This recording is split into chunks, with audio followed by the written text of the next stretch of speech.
So okay, here's your demo for the day. I'll do a magic trick this one time. So magic trick for the day. Okay, what's important? Footwork. I have my toes taped. My feet are in an angle. I'm in all ranges at once, and I'm out of the way, right? The more I add the hands, the more I get confused. And the check hand, if he throws a punch, kills the footwork because now I can't move past this point. But if I use the footwork first and he throws a punch, now I can actually snag him. And all I did was just change my toes. Okay, so wherever I check, that limits me. So that's why there really isn't checking in FCS. Okay, so when he comes in with a punch, whoop, this way, if I want to use something, that allows me that. I'm going to add it on sombrata. We'll do it in the front, and I'm going to do it over top so you can see the angles. When he throws that first movement on sombrata, this movement takes my pentagon, and I split my pentagon, but I'm in range. He's not. I'm still using my toes. So he comes in. I'm not checking. Okay. When he comes in with that next shot, I pivot my toes again. That brings us forward. Okay. And when I want to hit again, I just retract on that line. So as this is happening, I'm out of range the whole time. Keep going. Right. And as I'm here, what's happening is footwork. It's not hands. The hands can stay in this pentagon position, and I can still have all the stuff I need to do sombrata because the footwork is allowing me to do it. Okay, so I'm going to change the camera angle so you can see the footwork, and then we're gonna really charge it with knife where it becomes very obvious. Oh, it's so shiny in this camera. There you go. So let's see. So from right here, so you're there, feet only. Chris comes on with the first part. Both of my toes are pointed away, which gives me all the ability to be out of range and in line. Okay, so goes in for cycle 1, cycle 2, same thing. I'm here. When I want to throw my punch, I turn my feet, which brings that forward. Now I have this.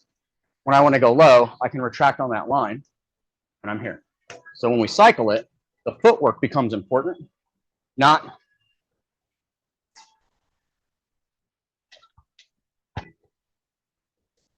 the hands so much. Now, once I add in the blade, it becomes obvious what you can get away with and you can't, because it's very easy to tell what happens when somebody gets stabbed. It's usually not good. So if I have my blade here, any of those opportunities when Chris is coming in, I'm already in this position, but I'm always out of the range. So if he extends for a punch, I'm still there. That gives me the opportunity to draw on any line. So when we're here and I add the blade in, now my footwork is what allows me to get my cuts. My footwork is what allows me to ride the line. My footwork is what allows me to split entry. My footwork is what allows me to skip entry. There's my skip entry. Why did it happen? It didn't happen because of this. It happened because of this. Then he runs into the blade. I change my feet. The line changes. He runs into the blade. I'm not doing this, okay? So just to make it nice and smooth, there's my split entry, driven by the feet. There's my split entry from the feet. There's my skip hand. There's my split. There's my split. There's my split. There's my split. There's my ride the line. There's my ride the line. There's the ride the line, right? So it's all footwork driven. But if I didn't and I kept my toes still, I'm always at risk. I'm always at risk.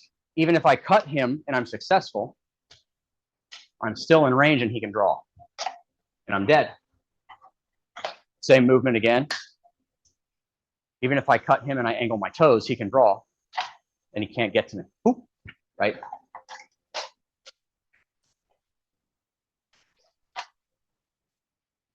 Okay. That's what is mitigating the potential of that weapon, mitigating the thing. It's all footwork. Hands don't matter. It's all feet.